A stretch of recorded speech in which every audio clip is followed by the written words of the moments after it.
तो hello everyone, आज के इस वीडियो में हम लोग पढ़ने जा रहे हैं 10वीं कक्षा के मैथमेटिक्स का ऐसा इम्पोर्टेंट वीवीआई ऑब्जेक्टिव क्वेश्चन जो कि आपके मैट्रिक के बोर्ड परीक्षा के लिए काफ़ी इम्पोर्टेंट है। तो चलिए फ्रेंड्स, बिना समय गवाए पहला क्वेश्चन का आंसर देख लेते हैं। है दोस्तों, पहला क्वेश्चन ये पूछा गया है कि एक सिक्के को एक बार उछाला जाता है तो शीर्ष आने की प्रायिकता क्या होगी। जब भी हम एक सिक्के को उछालेंगे तो उस पे परिणाम या हेड आ सकता है, नहीं तो टेल आ सकता है। कहने का मतलब एक सिक्के को एक बार उछालने पर केवल और केवल दो परिणाम आ सकते हैं, हेड या टेल आ सकता है। और प्रायिकता ज्ञात करने का आसान फार्मूला कहता है कि अनुकूल परिणामों की संख्या बटा कुल परिणामों की संख्या। तो हम यहाँ पे फार्मूला के अकॉर्डिंग कुल परिणामों की संख्या 2 लिख दिए हैं और यहाँ पे शीर्ष आने की अनुकूल परिणामों की संख्या 1 है, तो यहाँ पे हम 1 लिख देंगे। इस प्रकार से क्वेश्चन का सही जवाब 1/2 हो जाएगा, जो कि ऑप्शन सी में है। अतः क्वेश्चन का राइट आंसर ऑप्शन सी होगा। उसके बाद में अगला सवाल क्वेश्चन 25 कहता है, यदि किसी पहिए की त्रिज्या 21/22 मीटर है तो उसके द्वारा एक चक्कर में तय की गई दूरी कितनी हो जाएगी। देखिए, जब भी दूरी चक्कर की इस प्रकार से बात आती है तो इसे ही हम लोग परिधि कहते हैं। और आप सभी को मालूम होगा कि वृत्त का परिधि का फार्मूला 2πr होता है। तो हम यहाँ पे लिखेंगे 2। पाई का मान जैसा कि मालूम होगा 22/7 होता है। आर का मान क्वेश्चन के अकॉर्डिंग 21/22 दिया गया है, तो हम 21/22 लिख देंगे। उसके बाद में क्या होगा कि 22 से 22 कट हो जाएगा और 7 तियाँ 21 से 3 मरतबे कट जाएगा। तो यहाँ पे 2 × 6 बच गया है। अब 2 में यदि हम 3 से गुणा कर देंगे तो 3 दूनी 6 हो जाएगा और 6 यहाँ पे ऑप्शन बी में दिखाई दे रहा है।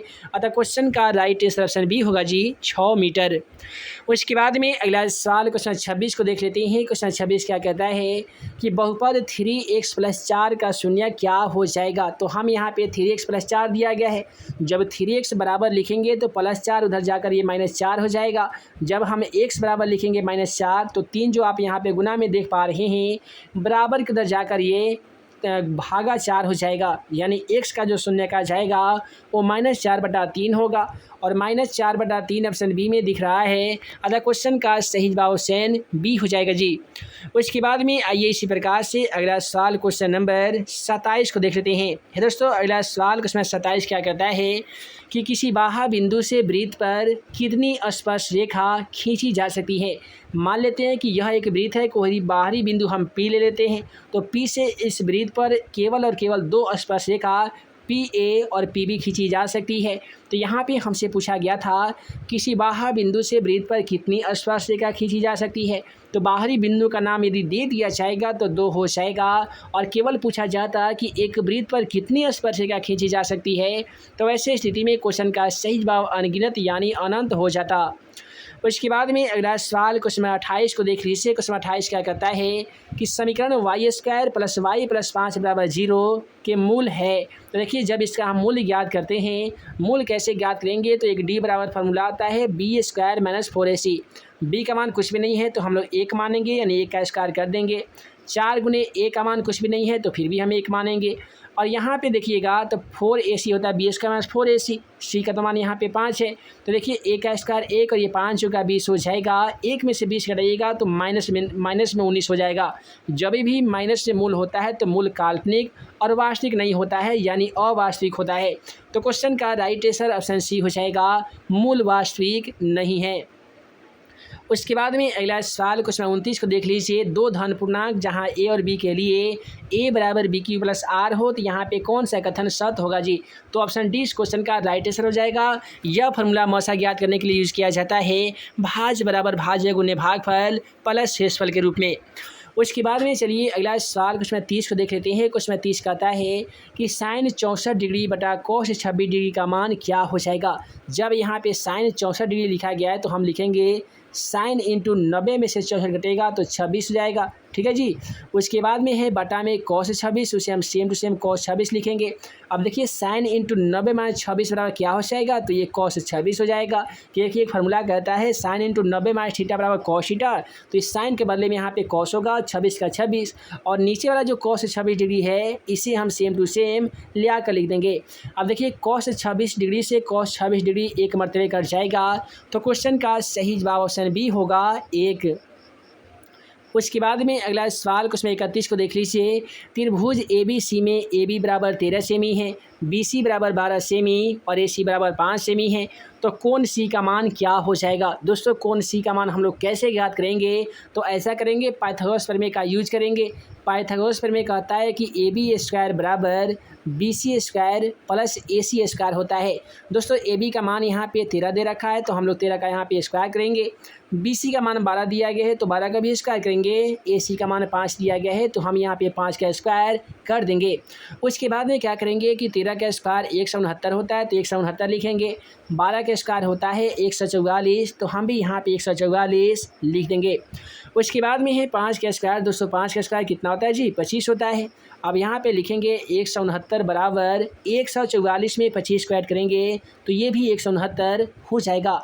और पाइथागोरस के प्रमेय का जो विलोम कहता है, किसी समकोण त्रिभुज का एक भुजा का वर्ग यदि अन्य दो भुजा के वर्गों के योग के बराबर होता है तो समूह कोण समकोण होता है जी। इसलिए जब दोनों बराबर हो गया है तो समूह कोण समकोण होगा। और समकोण कितना डिग्री का होता है, तो आप सभी को मालूम होगा 90 डिग्री का होता है। तो 90 डिग्री ऑप्शन सी में दिख रहा है, अतः क्वेश्चन का सही जवाब ऑप्शन सी होगा जी। उसके बाद में कहता है कि एक्स अक्ष से बिंदु -3,6 की दूरी क्या हो जाएगी, तो एक्स अक्ष से पूछा गया था दूसरा वाला, यानी 6 हो जाएगी, है जी। उसके बाद में क्वेश्चन 33 को देखिए। क्वेश्चन 33 कहता है कि दो बेलनों की त्रिज्याओं का अनुपात 2:3 है और उसके अनुपात जो है ऊंचाई का वो 3:2 है, तो उसके आयतन का अनुपात क्या हो जाएगा। तो यहाँ पे सबसे पहले आयतन का अनुपात ज्ञात करना होगा।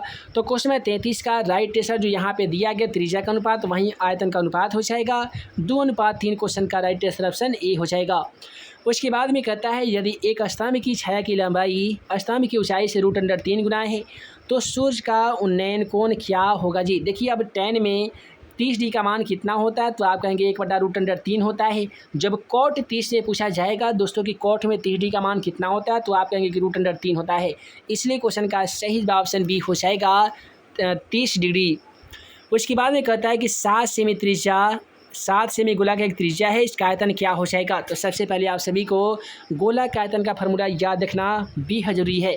कैसे याद रखिएगा, तो गोला का जो आयतन का फार्मूला होता है वो 4πr³ होता है, 4/3 πr³ होता है।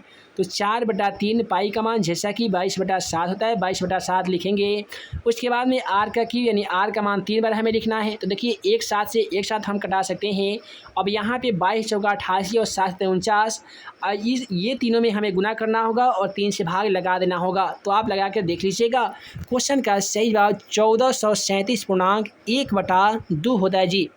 उसके बाद में अगला सवाल 36 नंबर क्वेश्चन कहता है कि रेखाखंड AB का मध्य बिंदु P में 2,4 यदि B का नियामक 6,8 है तो A का नियामक क्या हो जाएगा। यहाँ पे क्वेश्चन नंबर 36 का सही जवाब ऑप्शन बी हो जाएगा, यानी इसका नियामक -2,0 हो जाएगा। x1 + x2/2 y बराबर y1 + y2/2 वाला जो फार्मूला है उसी का यूज करके इसका नियामक ज्ञात किया जाता है। उसके बाद में अगला सवाल यहाँ पे क्वेश्चन नंबर 37 को देख लीजिए। क्वेश्चन 37 कहता है त्रिभुज PQR और त्रिभुज QST दो समबाहु त्रिभुज इस प्रकार हैं।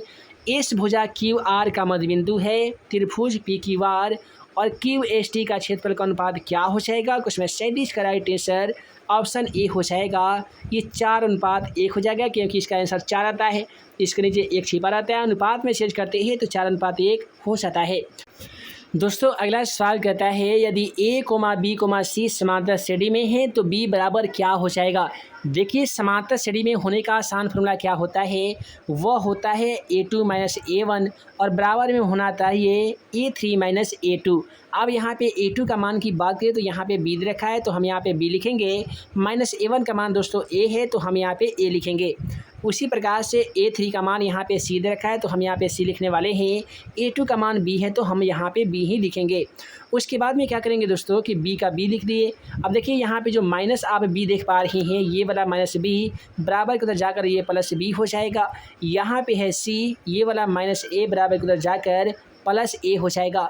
बी में बी को ऐड करेंगे, ये 2b हो जाएगा, बराबर में c प्लस बी ही है, c प्लस ए ही है।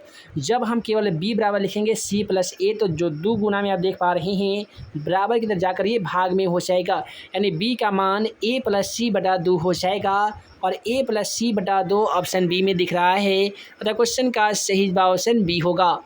उसके बाद में अगला सवाल का 39 कहता है कि 8 सेक स्क्वायर ए माइनस 8 टेन स्क्वायर ए बराबर क्या हो जाएगा। दोनों जगह हमारा 8 कॉमन मिल रहा है तो 8 को कॉमन कर लेंगे, तो यहाँ पे बचेगा दोस्तों सेक स्क्वायर ए माइनस हो जाएगा टेन स्क्वायर ए या टेन स्क्वायर थीटा। अब देखिए 8 को हम लोग 8 लिखा, कोष्ठ देगा तो गुना हो जाएगा। त्रिकोणमिति का फॉर्मूला यदि आप याद किए होंगे तो आप सभी को मालूम होगा कि एक फार्मूला आता है कि sec square theta minus tan square theta का मान 1 होता है। जब हम 8 में 1 से करेंगे तो 8 ही हो जाएगा, इसलिए क्वेश्चन का सही जवाब ऑप्शन सी होगा जी 8। तो ये दोस्तों वीडियो लंबी ना हो, जिस कारण मैं इस वीडियो को यहीं पेंट करता हूँ। आशा करते हैं कि आज का वीडियो आप सभी को पसंद आया होगा। पसंद आया हो तो वीडियो को लाइक कीजिए, अपने दोस्तों में शेयर कीजिए। ऐसे ही नए नए वीडियो पाने के लिए आप हमारे YouTube channel math and magic tips को सब्सक्राइब करना बिल्कुल ना भूलिएगा। तो ये दोस्तों हम जल्द मिलेंगे ऐसे ही 10वीं कक्षा का प्रत्येक चैप्टर का VBI ऑब्जेक्टिव तथा सब्जेक्टिव क्वेश्चन का वीडियो लेक्चर के साथ। तब तक के लिए आप सभी को वीडियो देखने के लिए बहुत बहुत धन्यवाद।